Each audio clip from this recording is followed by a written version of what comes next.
और बंगाल में विपक्षी गठबंधन को लेकर इस वक्त की सबसे बड़ी खबर, जहां ममता ने कांग्रेस को 5 सीट ऑफर की है। सोर्सेस के हवाले से यह बड़ी खबर है। इंडिया में फूट पर बीजेपी को फायदा।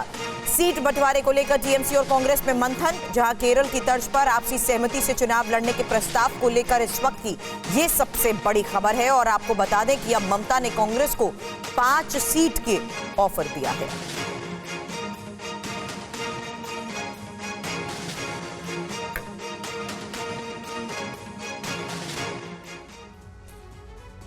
और देखिए अगली बड़ी खबर झारखंड से, जहां झारखंड विधानसभा में आज फ्लोर टेस्ट होना है। बहुमत साबित करेंगे CM Champai Soren. Floor test में मौजूद रहेंगे पूर्व सीएम हेमंत सोरेन भी। तो आपको बता दें कि अदालत ने पूर्व सीएम हेमंत सोरेन को फ्लोर टेस्ट में मौजूद रहने की इजाजत दे दी है। और इसके बाद आज जो नवनियुक्त सीएम चंपई सोरेन, उनकी सरकार का फ्लोर टेस्ट होगा। हेमंत सोरेन के जेल जाने के बाद झारखंड के नए सीएम चंपई सोरेन आज विधानसभा में विश्वास मत का सामना करेंगे। इसके लिए विशेष सत्र बुलाया गया है। जमीन घोटाले में घिरे हेमंत सोरेन आज फ्लोर टेस्ट में मौजूद रहेंगे। कोर्ट ने 2 फरवरी को उन्हें 5 दिन की ईडी रिमांड पर भेज दिया है। हेमंत सोरेन की ओर से दायर याचिका में कहा गया था कि राज्यपाल ने 5 फरवरी को फ्लोर टेस्ट के लिए समय तय किया है, इसलिए विधानसभा के विशेष सत्र में उपस्थित रहने की अनुमति दी जाए। हेमंत को विशेष जज दिनेश राय की कोर्ट ने इसकी अनुमति दे दी। इस बीच झारखंड में सियासी पारा हाई है। विधायकों के टूटने की आशंका के चलते हैदराबाद भेजे गए जेएमएम और कांग्रेस विधायक रांची लौट आए हैं। ये सभी विधायक कल रात सर्किट हाउस में रुके। विधायकों को एकजुट रखने की कोशिश जारी है। बीजेपी लगातार इस बात का दावा करती रही है कि चंपई सोरेन के सीएम बनने के बाद भी जेएमएम और गठबंधन सरकार में सब कुछ सही नहीं है। फ्लोर टेस्ट के विशेष सत्र को लेकर झारखंड बीजेपी ने भी रणनीति बनाई है। इसे लेकर प्रदेश कार्यालय में विधायक दल की एक बैठक हुई, जिसमें प्रदेश अध्यक्ष बाबूलाल मरांडी और नेता प्रतिपक्ष अमर बावरी मौजूद रहे। 42, 44। और बिहार कांग्रेस को ऑपरेशन लोटस का डर सता रहा है। बड़ी खबर बता दें, कांग्रेस ने अपने 16 विधायकों को हैदराबाद भेज दिया है। 12 फरवरी को नीतीश का फ्लोर टेस्ट होना है और उससे पहले अब देखिए कांग्रेस ने अपने 16 विधायकों को हैदराबाद भेज दिया है।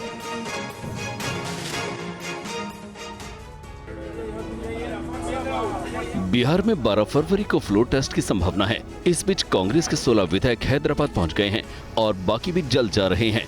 TV9 भारतवर्ष को ये एक्सक्लूसिव जानकारी मिली है कि जेडीयू के 9 विधायक आरजेडी और कांग्रेस के संपर्क में हैं। कांग्रेस सूत्रों का कहना है कि इसीलिए नीतीश के बाद सरकार बनाने के बाद भी हम झारखंड में 5 को और नीतीश 12 फरवरी को बहुमत साबित कर रहे हैं। नीतीश टाइम ज्यादा ले रहे हैं, टाइम काट रहे हैं, क्योंकि उनके 9 विधायक हमारे संपर्क में हैं। फ्लोर टेस्ट में घमासान होना तय माना जा रहा है, इसीलिए कांग्रेस ने अपने विधायक हैदराबाद भेजे हैं। इधर बीजेपी ने कांग्रेस के कदम पर ताल ठोकी है। अरे भाई, उनके वोट की जरूरत कहाँ है? हमें 128 एमएलए हमारे पास है, तो उनकी जरूरत कहाँ है? हमको नहीं चाहिए कांग्रेस का समर्थन भाई, कांग्रेस का समर्थन नहीं चाहिए, राजद का समर्थन नहीं चाहिए, जनता का समर्थन चाहिए। जनता के बल पर एनडीए की सरकार बनी है। और इस बीच दिल्ली से बड़ी खबर, दिल्ली में सीएम अरविंद केजरीवाल और शिक्षा मंत्री आतिशी आज देंगे नोटिस का जवाब बीजेपी पर। विधायकों की खरीद को क्राइम ब्रांच ने इस पर जवाब मांगा है। नोटिस पर केजरीवाल ने बीजेपी पर पलटवार किया। आज ये सारे हमारे पीछे पड़े हैं, सारी एजेंसी छोड़ दी, केजरीवाल के पीछे, संजय सिंह के पीछे, मनीष सिसोदिया के पीछे, सत्येंद्र जैन, उनका क्या कसूर है? अरविंद केजरीवाल की तल्खी क्राइम ब्रांच की नोटिस के बाद सामने आया है। रविवार को क्राइम ब्रांच ने नोटिस जारी करते हुए कहा है कि बीजेपी पर जो उन्होंने विधायकों की खरीद फरोख्त का आरोप लगाए हैं, उसके सबूत पेश करें। केजरीवाल पर आरोप है कि उन्होंने कहा था कि बीजेपी ने आपके कई विधायकों को तोड़ने के लिए उन्हें 25 करोड़ रुपए का ऑफर किया है। उन्हें आज सबूत देने को कहा गया है। उन्हें लिखित या जिस भी तरीके से चाहे स्पष्टीकरण दे सकते हैं। इधर एक जनसभा को संबोधित करते हुए केजरीवाल बीजेपी पर हमलावर नजर आए। ये जो मर्जी षड्यंत्र कर ले हमारे खिलाफ, कुछ नहीं होने वाला, और मैं भी डटा हुआ हूँ इनके खिलाफ, मैं भी नहीं झुकने वाला। ये कहते हैं बीजेपी में आ जाओ, हम छोड़ देंगे। मैंने कहा बिल्कुल नहीं आऊंगा बीजेपी में, कतई नहीं आऊंगा बीजेपी में। क्यों आ जाए बीजेपी में? नहीं आते बीजेपी में। बीजेपी में चले जाओ तो सारे खून माफ, सब। और बड़ी खबर जहां दिल्ली की स्वास्थ्य सेवाओं को लेकर एलजी और सीएम के बीच लेटर वॉर शुरू हो गई है। दिल्ली के एलजी ने स्थिति दयनीय बताई है और सीएम ने हेल्थ और फाइनेंस सेक्रेटरी को हटाने की मांग की है। दिल्ली में एक बार फिर उपराज्यपाल और मुख्यमंत्री आमने सामने हैं। दिल्ली के एलजीपी के सक्सेना ने मुख्यमंत्री अरविंद केजरीवाल को चिट्ठी लिखकर दिल्ली की स्वास्थ्य सेवाओं की स्थिति को दयनीय बताते हुए निराशा जताई है। एलजी की तरफ से लिखी गई चिट्ठी के जवाब में केजरीवाल ने भी जवाबी चिट्ठी भेजी है।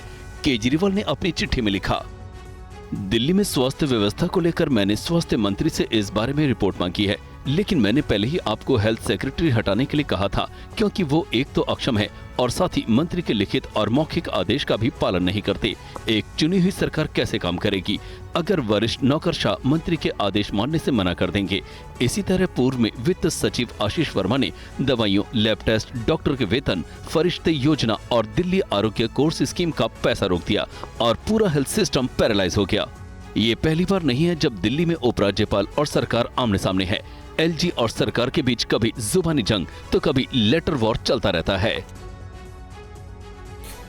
खबर चंडीगढ़ से है। चंडीगढ़ मेयर चुनाव पर सुप्रीम कोर्ट में आज सुनवाई होने जा रही है। पंजाब हरियाणा हाईकोर्ट से स्टे न मिलने पर आपने पिटीशन लगाई है। मामले पर सियासी पारा काफी हाई है। चंडीगढ़ मेयर चुनाव को लेकर विवाद सुप्रीम कोर्ट के चीफ जस्टिस डीवाई चंद्रचूड़ की अध्यक्षता वाली ट्रिपल बेंच सुनवाई करने जा रही है। इससे पहले आप पंजाब और हरियाणा हाईकोर्ट का दरवाजा खटखटा चुकी है। इससे पहले कल चंडीगढ़ मेयर चुनाव में कथित गड़बड़ी के विरोध में आम आदमी पार्टी के पार्षदों ने मेयर कार्यालय के बाहर विरोध प्रदर्शन किया। प्रदर्शन में पार्षद और पार्टी के कार्यकर्ता उग्र हुए, जिन पर पुलिस ने कार्रवाई भी की। उन्हें हिरासत में लिया गया। इसके बाद आम आदमी पार्टी के पार्षदों ने चंडीगढ़ नगर निगम ऑफिस के बाहर अनशन शुरू कर दिया। पार्टी का एक पार्षद हर रोज अपने 5 समर्थकों के साथ नगर निगम दफ्तर के बाहर अनशन पर बैठेगा। आम आदमी पार्टी का कहना है कि जब तक बीजेपी के मेयर मनोज सोनकर को हटा नहीं दिया जाता, ये सिलसिला तब तक जारी रहेगा। दरअसल आम आदमी पार्टी ने कांग्रेस के साथ मिलकर मेयर का चुनाव लड़ा। दोनों दलों के पास कुल 20 वोट थे, लेकिन 16 वोटों के समर्थन वाली बीजेपी को जीत मिल गई।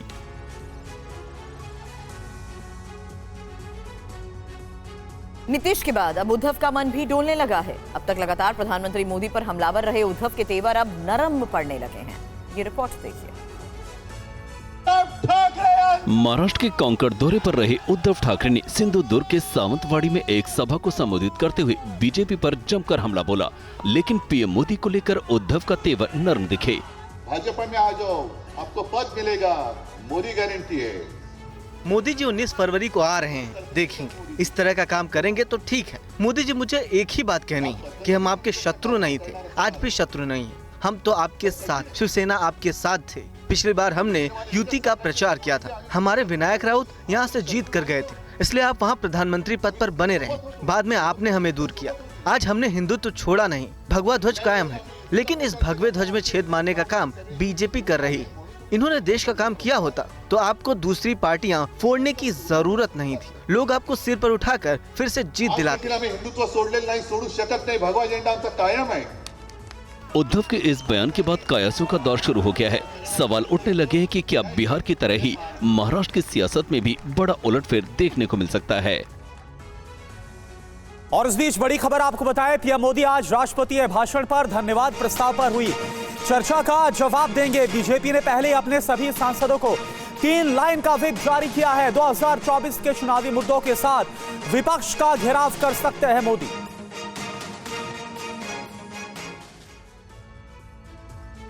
आज प्रधानमंत्री नरेंद्र मोदी राष्ट्रपति के अभिभाषण पर धन्यवाद प्रस्ताव पर हुई चर्चा का शाम करीब 5 बजे जवाब देंगे। इस दौरान बीजेपी के सभी सांसद मौजूद रहेंगे। इसे लेकर पार्टी ने सांसदों को आदेश जारी किया है, क्योंकि धन्यवाद प्रस्ताव पर चर्चा के दौरान अधिकतर सांसद नदारद थे। बताया जा रहा है कि पीएम मोदी अपने भाषण में 2024 लोकसभा चुनाव के लिए एजेंडा सेट करेंगे, अपनी सरकार की उपलब्धियों को देश के सामने रखेंगे और आने वाले समय के लिए अपनी प्राथमिकताएं भी बताएंगे।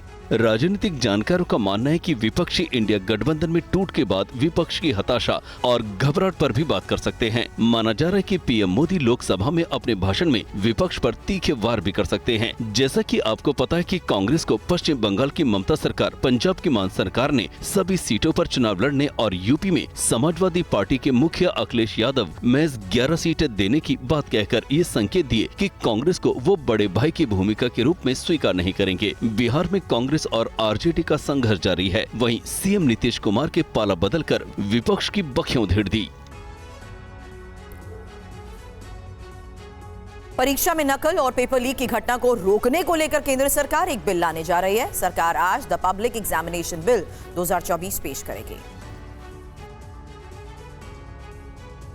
पिछले कुछ महीनों में राजस्थान, तेलंगाना, मध्य प्रदेश, गुजरात, झारखंड समेत अलग अलग राज्यों में पेपर लीक जैसे कई मामले सामने आए हैं, जिसके बाद परीक्षाओं को रद्द करना पड़ा और युवाओं की नाराजगी भी झेलनी पड़ी। ऐसे में the public examinations bill 2024 bill का मकसद सार्वजनिक परीक्षा प्रणाली में अधिक पारदर्शिता, निष्पक्षता और विश्वसनीयता लाना है। बिल में नकल और पेपर लीक रोकने के लिए कड़े कानूनी प्रावधान किए गए हैं। बिल के प्रावधान के मुताबिक केंद्र सरकार द्वारा आयोजित भर्ती परीक्षाओं के पेपर लीक में शामिल लोगों को 5 से 10 साल तक की जेल और कम से कम 1 करोड़ रुपए तक जुर्माना हो सकता है। उत्तर पुस्तिका में छेड़छाड़, मेरिट लिस्ट के दस्तावेजों में हेराफेरी या किसी और की जगह परीक्षा देने जैसे अपराध को शामिल किया गया है। अगर जांच में कोई व्यक्ति पेपर लीक, नकल या किसी और की जगह परीक्षा देने में शामिल पाया जाता है तो इस बिल में 3 से 5 साल तक की जेल और 10 लाख रुपए तक के जुर्माने का प्रावधान किया गया है। भविष्य में ये बिल राज्यों के लिए भी एक मॉडल ड्राफ्ट का काम करेगा। और देखिए इस बीच एक और बड़ी खबर, आज पेश होगा यूपी का बजट। सुबह 11 बजे बजट पेश करेंगे वित्त मंत्री सुरेश खन्ना। बजट में हो सकती है कई बड़ी घोषणाएं, धार्मिक, पर्यटन, उद्योग के लिए हो सकते हैं कई बड़े ऐलान। और मैं समझता हूं आज उत्तर प्रदेश के वित्त मंत्री 2024-25 के लिए यूपी का बजट पेश करेंगे। शेड्यूल के मुताबिक वित्त मंत्री सुरेश खन्ना सुबह 11 बजे बजट पेश करेंगे। बजट में यूपी के लिए कई बड़ी घोषणाएं की जा सकती हैं। बजट के बाद राज्यपाल के अभिभाषण पर धन्यवाद प्रस्ताव पर चर्चा होगी। 6 और 7 फरवरी को राज्यपाल के अभिभाषण पर चर्चा होगी। 8 फरवरी को वित्तीय वर्ष 2024-25 के लिए आय व्यय पर चर्चा के लिए समय तय किया गया है। 10 और 12 फरवरी को आय व्यय पर चर्चा के साथ अनुदान की मांगों पर विचार होगा। इसके बाद बजट प्रस्ताव पर मतदान होगा। 12 फरवरी को दोपहर 3 बजे विनियोग विधेयक 2024 को सदन में पुनः स्थापन कर पारित किया जाएगा। इस साल लोकसभा के चुनाव होने हैं और ऐसे में सीटों के लिहाज से सबसे बड़े राज्य यूपी में सरकार बड़ी घोषणाएं कर सकती है। 2023-24 के लिए उत्तर प्रदेश का बजट 6,90,000 करोड़ रुपए था, जो इस साल 7.5 लाख करोड़ से ज्यादा रहने की उम्मीद है। यूपी सरकार के इस बजट में सोलर, धार्मिक, पर्यटन, कृषि, उद्योग और MSME पर फोकस रहने की संभावना है। उत्तराखंड विधानसभा में पेश होगा यूसीसी बिल। बड़ी खबर आपको बता दें, कल धामी कैबिनेट ने यूसीसी ड्राफ्ट को मंजूरी दी है और 6 फरवरी को विधानसभा में बिल पेश किया जाएगा।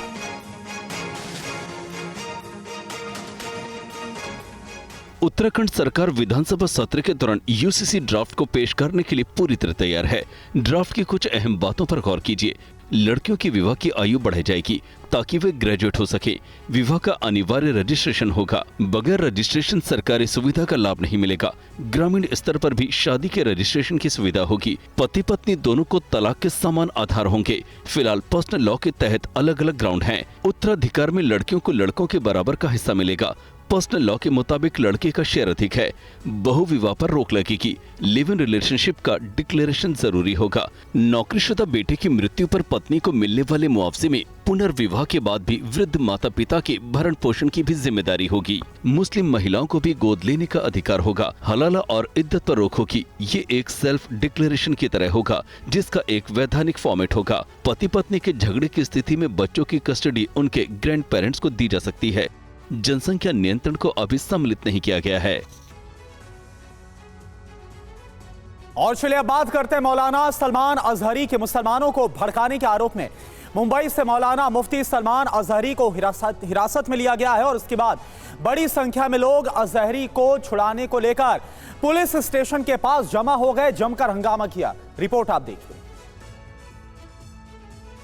मुंबई के घाटकों पर पुलिस स्टेशन के बाहर सैकड़ों लोगों की ये भीड़ उस वक्त जमा हो गई जब उन्हें पता चला कि मौलाना मुफ्ती सलमान अजहरी को एटीएस पूछताछ के लिए ले गई है। मुंबई के घाटकों पर इलाके से अजहरी को हिरासत में लिया गया है। जब पुलिस उन्हें हिरासत में लेने पहुंची तो उनके समर्थकों ने जमकर हंगामा किया। वहीं इसके बाद मौलाना की तरफ से अपने समर्थकों को समझाया गया। कानून अपने हाथों में मत लीजिए। हम मुंबई पुलिस मुंबई की आम जनता के लिए है। मुंबई पुलिस मुंबई की आम जनता के लिए है, ना कि कानून तोड़ने वालों के लिए। अगर कोई कानून तोड़ेगा मुंबई पुलिस उसके ऊपर कड़ी से कड़ी कार्रवाई करेगी। दरअसल मौलाना अजहरी ने 31 जनवरी को गुजरात के जूनागढ़ में हेट स्पीच दी थी। हम आपको ये हेट स्पीच नहीं सुना सकते। हेट स्पीच का वीडियो वायरल होने के बाद जूनागढ़ पुलिस ने इस मामले में एफआईआर दर्ज की। हालांकि पुलिस को कार्यक्रम के बारे में बताया गया था कि ये एक धार्मिक कार्यक्रम है, लेकिन मुफ्ती सलमान ने इस प्रोग्राम में हेट स्पीच दी। ज्ञानवापी को लेकर सुप्रीम कोर्ट में अहम सुनवाई। बड़ी खबर आपको बता दें, वजूखाना और सील एरिया के सर्वे की मांग को लेकर आज ये बड़ी खबर है। 2022 में सील कर दिया गया था वजूखाना, सुप्रीम कोर्ट ने सील करने का आदेश दिया था। लेकिन आज बड़ी खबर यह है कि अब वजूखाना और सील एरिया के सर्वे की मांग को देखते हुए ज्ञानवापी को लेकर सुप्रीम कोर्ट में अहम सुनवाई हुई।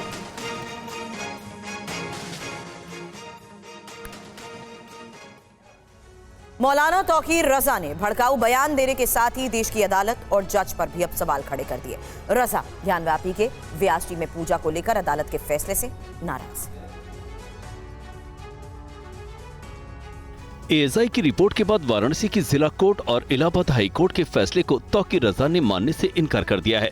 व्यासजी में 1993 से लगी पूजा पर लगी रोक केवल हटाई गई है। ज्ञानवापी पर फैसला आना बाकी है, लेकिन बरेली मौलाना तौकीर रजा को ये सब मंजूर नहीं। अदालत पर ही उन्होंने सवाल खड़े कर दिए हैं।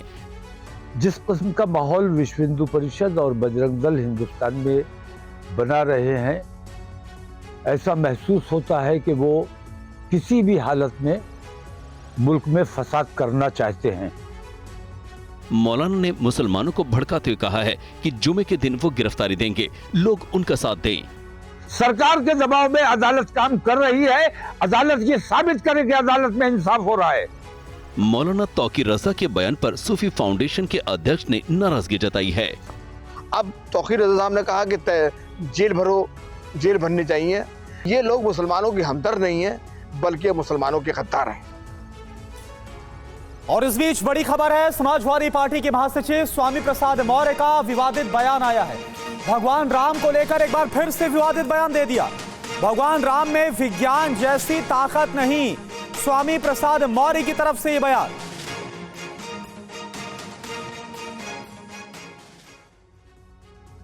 रामलला के दर्शन को लेकर पूछे गए सवाल पर समाजवादी पार्टी के महासचिव स्वामी प्रसाद मौर्य ने एक बार फिर विवादित बयान दिया है।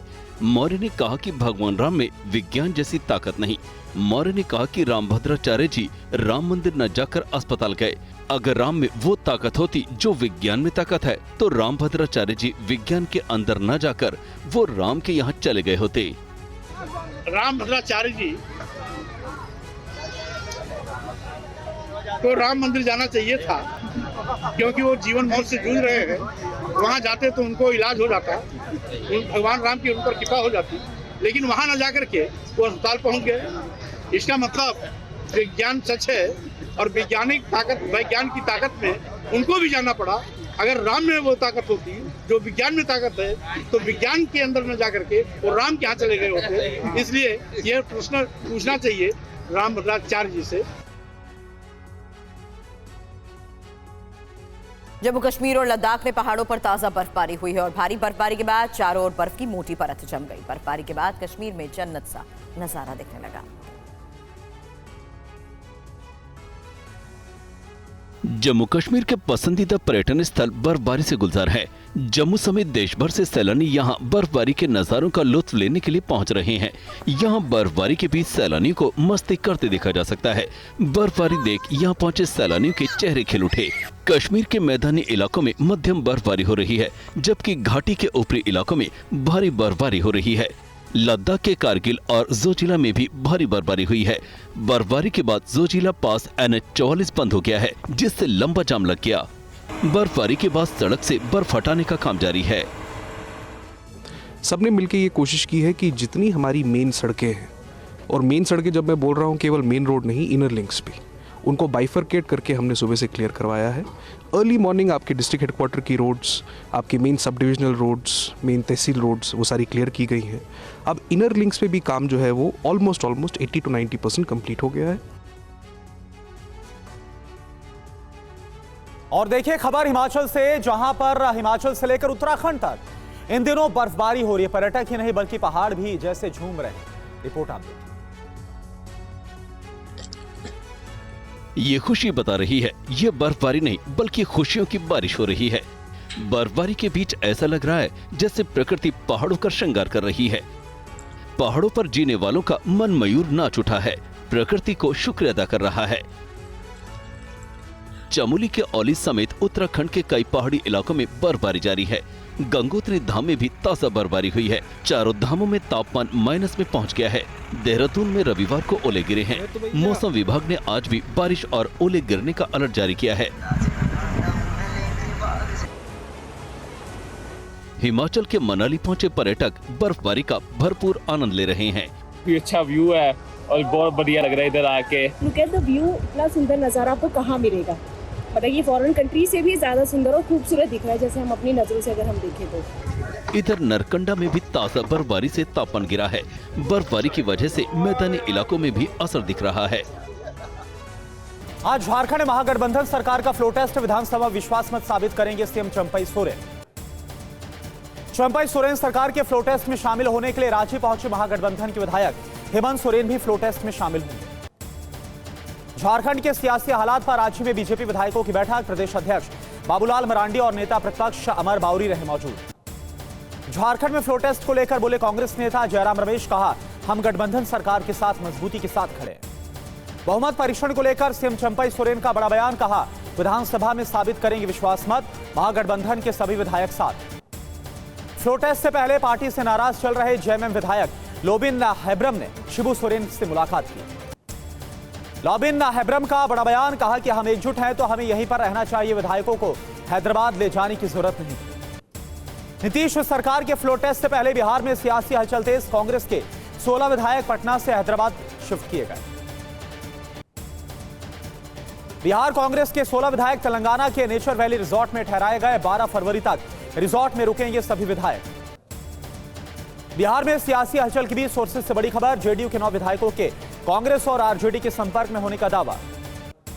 कांग्रेस विधायकों के हैदराबाद जाने पर बोले डिप्टी सीएम सम्राट चौधरी, कहा हमारे पास 128 विधायक, हमें उनकी जरूरत नहीं। डिप्टी सीएम सम्राट चौधरी ने कहा हमारी सरकार बिहार की जनता के समर्थन से बनी है, हमें कांग्रेस और आरजेडी के समर्थन की जरूरत नहीं। सियासी हलचल के बीच गृह मंत्री अमित शाह के बिहार के डिप्टी सीएम सम्राट चौधरी और विजय सिन्हा से मुलाकात करने की खबरें हैं। हैदराबाद न जाने पर कांग्रेस विधायक सिद्धार्थ सौरभ ने सफाई दी, बोले मुझे भी जाने के लिए कहा गया था लेकिन व्यस्त होने की वजह से नहीं जा पाया। विधायकों को हैदराबाद भेजे जाने पर बोले बिहार कांग्रेस अध्यक्ष, कहा बाकी विधायक भी जल्द ही हैदराबाद पहुंचेंगे। कांग्रेस विधायकों के हैदराबाद जाने पर तेलंगाना बीजेपी निशाना साधा, कहा तेलंगाना सरकार संसाधन और पैसे का इस्तेमाल विधायकों को बचाने में कर रही है। कांग्रेस नेता राजेश राठौर ने कहा टूट जेडीयू में होने वाली है, इसलिए उन्होंने कांग्रेस के खिलाफ अफवाह फैलाई, हमारे सभी विधायक एकजुट हैं। विधायकों को शिफ्ट करने पर बोले बिहार कांग्रेस अध्यक्ष, कहा तेलंगाना में नई सरकार बनी है, सीएम को बधाई देने आए हैं। बिहार विधानसभा सत्र शुरू होने पर हैदराबाद से पटना लौटेंगे कांग्रेस विधायक। 12 फरवरी को नीतीश सरकार का फ्लो टेस्ट होगा। बिहार में एनडीए सरकार बनने के बाद सीएम नीतीश कुमार ने 4 महत्वपूर्ण आयोग को किया भंग, नए सिरे से आयोग का गठन होगा। दीर अल बलाह शहर पर इजरायल के घातक हमले, अटैक में 7 लोगों की मौत, 15 घायल, घायलों को गाजा के हॉस्पिटल में भर्ती कराया गया। इजरायल की हमास मुख्यालय पर छापेमारी जारी, याना सिनवार के भाई मोहम्मद सिनवार की तलाश में खान यूनिस में आगे बढ़ रही है आईडीएफ। तेल अवीव में इजरायल के सैन्य मुख्यालय के बाहर बंधकों के परिजनों का प्रदर्शन, बंधकों को रिहा करने के लिए तत्काल समझौते की मांग। दक्षिण गाजा में आईडीएफ और हमास के बीच आमने सामने की जंग, भीषण गोलीबारी से स्थानीय लोगों में अफरा तफरी, घर छोड़कर लोग भागे। गाजा में हमलों के चलते एक बड़ा हिस्सा भी नष्ट हो गया है, लगभग 85% आबादी शिफ्ट हुई है। भूखमरी की कगार पर गाजा की 1/4 आबादी। मिलिशिया में अमेरिकी हमले की जांच कर रही इराकी संसदीय समिति सीरियाई सीमा के पास फोर्सेस ने निरीक्षण किया। राष्ट्रपति मोइजू के संबोधन का बहिष्कार करेगी मालदीव की विपक्षी पार्टियां। मोइजू की भारत विरोधी नीति से नाराज है विपक्ष। पाकिस्तान में चुनाव से पहले तहरीक लब्बैक ने कराची में रैली की है। हजारों लोगों ने शिरकत की, समर्थकों ने नारे भी लगाए। टीएलपी नेता गुलाम यासीन का बयान, पाकिस्तान में इस्लामी कानून लागू करना हमारा मुद्दा, घोषणा पत्र में शामिल। पीएम मोदी आज शाम 5 बजे लोकसभा में राष्ट्रपति के अभिभाषण पर हुई चर्चा का देंगे जवाब। बीजेपी के सभी सांसदों को मौजूद रहने के निर्देश। प्रवेश परीक्षा में गड़बड़ी रोकने के लिए आज लोकसभा में पेश होगा बिल। केंद्रीय मंत्री जितेंद्र सिंह पेश करेंगे बिल। पेपर लीक और नकल को रोकने के लिए लोक परीक्षा बिल का मकसद, कानून बनने के बाद परीक्षाओं में पारदर्शिता बढ़ेगी। बिल में नकल, पेपर लीक रोकने के लिए कड़े प्रावधान है। पेपर लीक में शामिल लोगों को 10 साल की सजा और 1 करोड़ रुपए के जुर्माने का प्रावधान। उत्तराखंड कैबिनेट ने यूनिफॉर्म सिविल कोड के ड्राफ्ट को मंजूरी दी। 6 फरवरी को विधानसभा में पेश होगा यूसीसी बिल। यूसीसी में लड़कियों की शादी की उम्र बढ़ाने और शादी की रजिस्ट्रेशन कराना अनिवार्य। बिना रजिस्ट्रेशन सरकारी सुविधाओं का नहीं मिलेगा लाभ। यूसीसी में गांव स्तर पर शादी के रजिस्ट्रेशन की सुविधा का भी प्रावधान। पति और पत्नी दोनों के लिए तलाक के लिए समान कानून। उत्तराखंड यूनिफॉर्म सिविल कोड में सभी को गोद लेने का अधिकार भी मिलेगा। लिव इन रिलेशनशिप की भी देनी होगी जानकारी। यूसीसी ड्राफ्ट को मंजूरी के बाद सीएम धामी का बयान, कहा कैबिनेट से रिपोर्ट को मंजूरी मिली, कानून बनाने के लिए आगे बढ़ेंगे। यूसीसी को कैबिनेट से मंजूरी के बाद मुस्लिम धर्मगुरु साजिद रशीदी ने जताया विरोध। बोले यूसीसी देश की धार्मिक स्वतंत्रता को आहत करेगा। उत्तराखंड के इमाम चीफ अहमद काजी ने यूसीसी बिल का विरोध किया। कहा मुसलमानों को दबाने के लिए लाया जा रहा है यूनिफॉर्म सिविल कोड।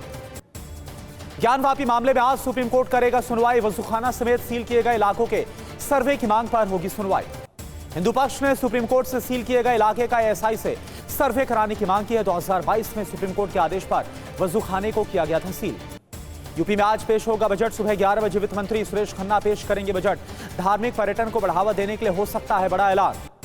सीएम योगी का बड़ा बयान, कहा श्री राम जन्मभूमि के लिए चला लंबा आंदोलन। महंत अवैधनाथ जी ने आंदोलन का किया नेतृत्व।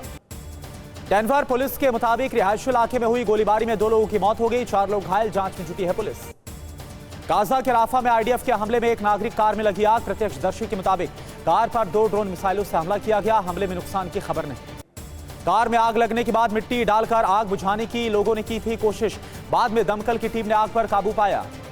गाजा में स्वास्थ्य मंत्रालय का दावा, 24 घंटे में 107 लोगों की मौत। युद्ध में अभी तक 27,200 से ज्यादा लोगों की मौत, 66,000 से ज्यादा घायल। जापान के टोक्यो में एक रेस्तरां में भीषण विस्फोट हो गया। ब्लास्ट में ट्रेन सेवा बाधित हो गई। लगभग 800 यात्रियों को ट्रेन से उतारा गया। हूती ने मिसाइल लॉन्च साइट को एक्टिवेट किया है। अमेरिकी नेवी पर हमले की तैयारी। हूती अमेरिका में हो सकती है जंग। इजरायल के जवानों ने हमास के लड़ाकों पर अंधाधुंध फायरिंग की। हमास के घरों में घुसकर आईडीएफ ने गोलीबारी की। साउथ गाजा में ग्राउंड ऑपरेशन के दौरान एक इजरायली जवान की मौत हो गई। 7 अक्टूबर से अभी तक 225 जवानों की मौत की खबर। राफा में रिफ्यूजी कैंप पर आईडीएफ का बड़ा हमला। फिलिस्तीनी मीडिया का दावा, हवाई हमले में इजरायल के 92 लोगों की मौत। मीडिया रिपोर्ट्स के मुताबिक गाजा में फिर से लौट रहे हमास के लड़ाके। आईडीएफ जहां से हटी वहां पर वापसी कर रहे लड़ाके। आईडीएफ की बारूदी बौछार से थर्रा गया गाजा। आईडीएफ की एयर स्ट्राइक में कई इमारतें जमींदोज हो गई। कई लड़ाकों की मौत का दावा है। इजरायल ने गाजा में हमास के कई ठिकानों पर भीषण बमबारी की। आईडीएफ का दावा, हमास के 33 से ज्यादा ठिकाने तबाह हो गए। हिजबुल्लाह ने आईडीएफ की जायोनी पोस्ट को निशाना बनाया। यारोन में भी हमला किया। अटैक में आईडीएफ को भारी नुकसान। भड़काऊ भाषण के मामले में मौलाना सलमान अजहरी गिरफ्तार। गुजरात एटीएस ने मुंबई के घाटकोपर से गिरफ्तार किया। मौलाना मुफ्ती ने 31 जनवरी को गुजरात के जूनागढ़ में भड़काऊ भाषण दिया था। कार्यक्रम के आयोजकों को पुलिस ने गिरफ्तार किया। मौलाना के समर्थकों ने थाने के बाहर सरकार के खिलाफ नारेबाजी की। भीड़ को तितर-बितर करने के लिए पुलिस ने लाठीचार्ज किया। मौलाना सलमान अजहरी को ट्रांजिट रिमांड पर लेकर गुजरात के जूनागढ़ पहुंची पुलिस। आज कोर्ट में कर सकती है पेश। मौलाना तौकीर रजा ने दिया भड़काऊ बयान, कहा सरकार के दबाव में काम कर रही है कोर्ट। एएसआई, कोर्ट और सरकार पर नहीं रहा भरोसा। तौकीर रजा ने वीएचपी पर दंगे की साजिश के भी आरोप लगाए। बोले आस्था के आधार पर हो रहे फैसले, सरकार बेईमान तो किस तंत्र पर करे भरोसा। यूपी के मदरसों में रामायण पढ़ाने पर विचार कर रही है सरकार। मंत्री धर्मपाल सिंह ने कहा मुस्लिम धर्मगुरुओं से सलाह के बाद होगा फैसला। धर्मपाल सिंह ने कहा कि रामायण में सीखने के लिए बहुत कुछ है, इसलिए हम मदरसों में रामायण को पढ़ाने पर कर रहे हैं विचार। लालकृष्ण आडवाणी को भारत रत्न पर दिग्विजय सिंह का बयान, कहा आरएसएस के लिए काम करने के लिए मुरली मनोहर जोशी को भी सरकार सम्मानित करे। केंद्रीय मंत्री एल मुरुगन ने कहा, इंडिया गठबंधन चुनाव की घोषणा होने से पहले ही टूट जाएगा। केजरीवाल और ममता अलग ही हो चुके हैं। क्यूबा के विदेश मंत्री ब्रूनो रोड्रिग्स ने इराक और सीरिया पर अमेरिकी एक्शन की निंदा की है। अमेरिका ने हुती के ठिकानों पर 24 विमान से बमबारी की है। 2000 पाउंड बॉम्ब से भी हमला हुआ। हमले में हुती का कमांड सेंटर तबाह। सीरिया में अमेरिकी सैन्य बेस पर हमला। अमेरिकी मिलिट्री बेस पर मिलिशिया ने दागे 8 रॉकेट। हमले में किसी को कोई नुकसान नहीं। रूसी कब्जे वाले यूक्रेनी शहर लिसिचांस्क में यूक्रेन की भीषण गोलीबारी। यूक्रेन के हमले में 28 लोगों की मौत। हमले में एक बच्चे की भी मौत हुई है। आपातकालीन सेवा कर्मियों ने 10 लोगों को मलबे से सुरक्षित बाहर निकाला। लिसिचांस्क में घायलों को हॉस्पिटल में एडमिट कराया गया। एक बेकरी पर यूक्रेन ने गोलीबारी की थी। सऊदी अरब के रियाद में वर्ल्ड डिफेंस शो में रूस और यूक्रेन ने हथियारों का प्रदर्शन किया। आधुनिक हथियारों की झलक नजर आई। डोनेट्स्क में रूस के हमले में 95 यूक्रेनी सैनिकों की मौत हुई। हमले में यूक्रेन का रडार सिस्टम तबाह। बीजेपी पर लगाए गए आरोप पर पुलिस ने दिल्ली की मंत्री आतिशी से मांगा जवाब। बीजेपी पर विधायकों की खरीद फरोख्त का आरोप लगाया था। आतिशी ने बीजेपी पर साधा निशाना। बीजेपी ने दिल्ली क्राइम ब्रांच को नौटंकी बना दिया है। दिल्ली के जाबाज ऑफिसर्स डरपोक हो गए हैं। आम आदमी पार्टी विधायकों को तोड़ने पर बोली आतिशी, कहा कांग्रेस विधायकों को तोड़ने वालों ने ही आप एमएलए से संपर्क किया था। बीजेपी पर लगाए गए आरोप पर दिल्ली पुलिस ने केजरीवाल को नोटिस भेजकर जवाब मांगा। कहा, आपने जो आरोप लगाए हैं उसके आज सौंपे सबूत। नोटिस में लिखा, आपने बीजेपी पर विधायकों को 25 करोड़ के ऑफर का आरोप लगाया था, उसकी जांच जारी है, आप उसके सबूत पेश करें। टीवी9 भारतवर्ष की खबर का असर। मुख्यमंत्री सामूहिक विवाह कार्यक्रम में हुए फर्जीवाड़े की जांच के लिए बलिया पहुंचे मंत्री असीम अरुण। यूपी के मंत्री असीम अरुण ने कहा कि अब तक हुई जांच में 240 लोग पाए गए हैं। अपात्र 4 अधिकारियों पर अब तक हो चुकी है कार्रवाई। एमपी में मंत्रियों को दी ट्रेनिंग पर बोले सीएम मोहन यादव, सुशासन की दिशा में काम करने के लिए दिया गया प्रशिक्षण। डोनेट्स्क में यूक्रेनी सेना का पलटवार। हमले में रूस के 3 सैनिकों के मारे जाने का दावा। 2 टैंक भी तबाह हो गए। यूक्रेन ने रूसी यूएवी सेंटर पर किया विध्वंसक हमला। यूक्रेनी गोलीबारी में रूसी यूएवी सेंटर ध्वस्त हो गया। रूसी सेना ने यूक्रेनी ठिकानों पर तेज किया हमला। यूक्रेन के खरसा, पोल्टोवा, क्रीवी में भीषण बमबारी। यूरोपीय यूनियन ने मध्य पूर्व के देशों से संयम बरतने की अपील की। कहा, अमेरिकी हमलों के बाद हालात और खराब हुए। रूस ने डोनेट्स्क में भीषण बमबारी की। यूक्रेन के सैन्य ठिकानों पर मोर्टार से हमला किया। यूक्रेनी टैंक में लगी आग। रूसी सेना की यूक्रेन के लीमन में जबरदस्त बमबारी। K-52 अटैक हेलीकॉप्टर से हमले किए गए। यूक्रेनी आर्मर्ड व्हीकल तबाह हो गया। रूस यूक्रेन में आमने सामने की जंग। रूस के ड्रोन हमले में 7 यूक्रेनी सैनिकों की मौत। रूस ने हमले का वीडियो जारी किया। सेवेस्टोपोल में ब्लैक सी में रूसी फ्लीट पर यूक्रेन का बड़ा हमला हुआ। अटैक में रूसी फ्लीट का 20% हिस्सा तबाह हो गया। छत्तीसगढ़ में लोकसभा सीटों को लेकर बोले पूर्व सीएम भूपेश बघेल। कहा, सभी सीटों के दावेदारों के नाम पर हुई है चर्चा। जयपुर लिटरेचर फेस्टिवल में बोले शशि थरूर, अगले चुनाव में खुद के बारे में सोचकर वोट डाले जनता। सियासी हलचल पर बोली प्रियंका चतुर्वेदी। कहा कि बिहार में गिराई गई सरकार किसी भी हद तक गिर सकती है बीजेपी। प्रकाश आंबेडकर पर रामदास आठवले का बड़ा बयान। कहा कि महाविकास आघाड़ी उनका कर रही अपमान। जम्मू के रामबन की सब्जी मंडी में लगी भीषण आग। आग में कई दुकानें जलकर खाक। दमकल ने आग पर काबू पाया। पंजाब पुलिस ने जालंधर से 3 गैंगस्टर्स को गिरफ्तार किया। तीनों के पास भारी मात्रा में हथियार बरामद। उत्तराखंड में जारी है भारी बर्फबारी। चार धाम में तापमान माइनस से पहुंच गया है। मौसम विभाग ने जारी किया अलर्ट। और अब आपको दिखाते हैं इस वक्त की वीडियो ब्रेकिंग बड़ी खबर। इस बीच आपको बता दें, जहां जम्मू कश्मीर के रामबन में बड़ा हादसा हुआ है।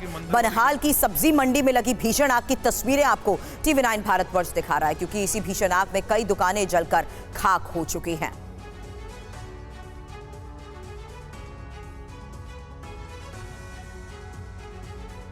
जम्मू कश्मीर के ऊंचाई वाले इलाकों में बर्फबारी शुरू हो गई है। पुंछ में लगातार बर्फबारी जारी है। भारी बर्फबारी के चलते मुगल रोड को बंद कर दिया गया है।